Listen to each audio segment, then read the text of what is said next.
देखिए यहाँ पे कवि कहते हैं कि मैं कब कहता हूँ जग मेरी दुर्गर गति के अनुकूल बने। मैंने कब कहा, दुर्गर का मतलब होता है कठिन, और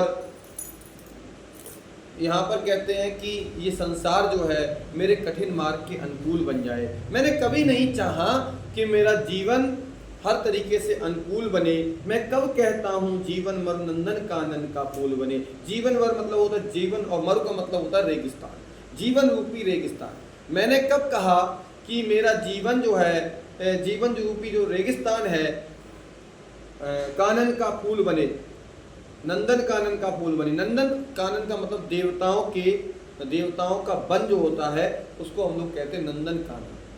अर्थात मैंने कब कहा कि मेरे रेगिस्तान जैसा जीवन देवताओं के वन की तरह, अर्थात देवताओं के उपवन की तरह सुंदर कोमल सुकोमल हो जाए।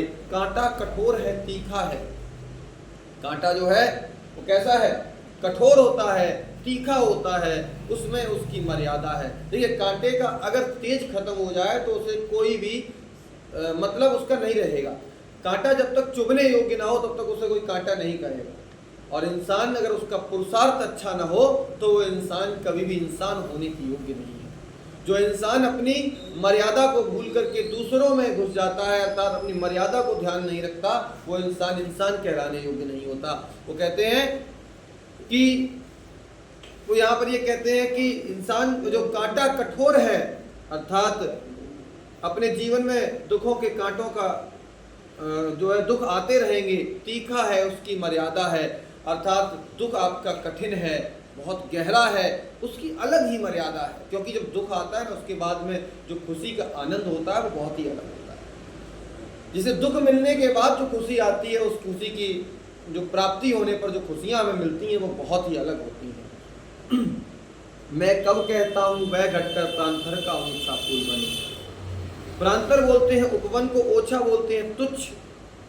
कहने का अर्थ है जिस प्रकार कांटे की श्रेष्ठता उपवन के तुच्छ फल में परिवर्तित हो जाने में नहीं बल्कि अपने कठोरपन और नुकीलेपन में निहित है, उसी प्रकार से जीवन की सार्थकता संघर्ष और दुखों से लड़ने में है।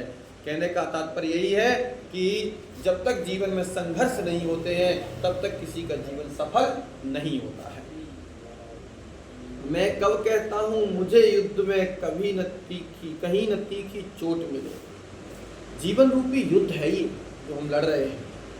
एक बार जन्म मिला है तो आप एक जंग के मैदान में उतरे हैं और ये युद्ध आपको लड़ना ही पड़ेगा जीवन से। बहुत से लोग आपको साथ देने वाले भी, आपका साथ देने वाले भी हैं, और बहुत से लोग आपको तिरस्कृत करने वाले भी, आपको गिराने वाले भी हैं।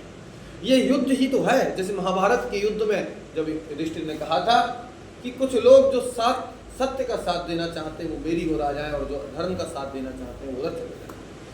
अधर्म का नहीं, उन्होंने ये कहा था कि जो लोगों को लगता है सत्य मेरी तरफ है वो मेरी तरफ आए, जो उनकी तरफ है उनकी तरफ जाए।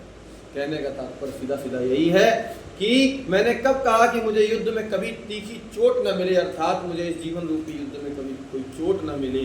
मैं कब कहता हूँ प्यार करूँ तो मुझे प्राप्ति की ओट मिले। और मैंने ये कब कहा कि मुझे प्रेम के बदले प्रेम मिले। ओट का मतलब आड़ होता है। मैंने कब कहा आड़, ओट का मतलब होता है आड़। मैंने कब कहा कि मैं किसी से प्रेम करता हूं तो वापसी मुझे उतना ही उससे प्रेम करना। सही है ना।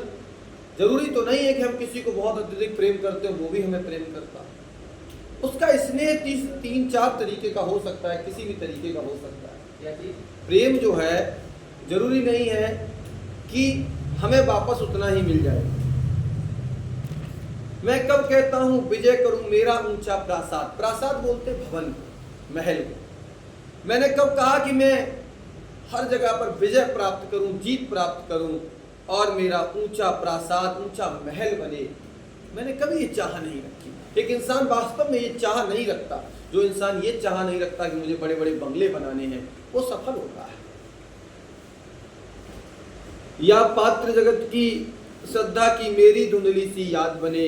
यहाँ पर कवि कहना चाहते हैं, अज्ञे जी लिखते हैं कि वो लोगों को यहाँ पर आलोचनाएं सहनी पड़ती हैं। वो कहती हैं, यहाँ पर कवि ने कहा है कि सफलता और श्रेष्ठता से भरपूर जीवन की भी कवि को कामना नहीं है, कवि की आकांक्षा नहीं है कि उसे नेतृत्व का शुभ अवसर मिले और उसके साथ में भविष्य में उसका नाम जो है लिखा जाए। वो ये कहते हैं कि श्रद्धा की मेरी धुंधली सी याद बने। वो नहीं चाहते कि भविष्य में उनका नाम लिया जाए, याद किया जाए उन्हें कि मैंने ये काम किया था, वो काम किया था।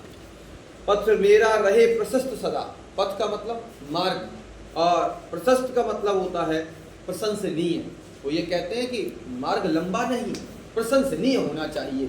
जितना चले, जरूरी नहीं बहुत ज़्यादा लंबी दूरी तय करें, उतना चले जितना जरूरी है। पथ मेरा रहे प्रशस्त सदा, क्यों विकल करे यह चाह मुझे। विकल मतलब व्याकुल होता है। और वो कहते हैं यहाँ पर कवि स्वयं को किसी भी ऐसी स्थिति से वंचित रखना चाहता है जिसकी सामान्यतः अधिकांश लोग कामना करते हैं। वो कहते हैं कि मेरा जीवन जो है, मेरा जीवन रूपी जो मार्ग है वो हमेशा प्रशंसनीय हो और मुझे बहुत सी चीजें व्याकुल न करें। नेतृत्व न मेरा छिन जावे, क्यों इसकी हो परवाह मुझे। कि मेरा कोई नेतृत्व अर्थात मुझसे कोई अधिकार न छीन ले, मुझे इसकी चिंता नहीं करनी चाहिए, बल्कि मुझे पूर्ण रूप से संपूर्ण कार्य करने चाहिए।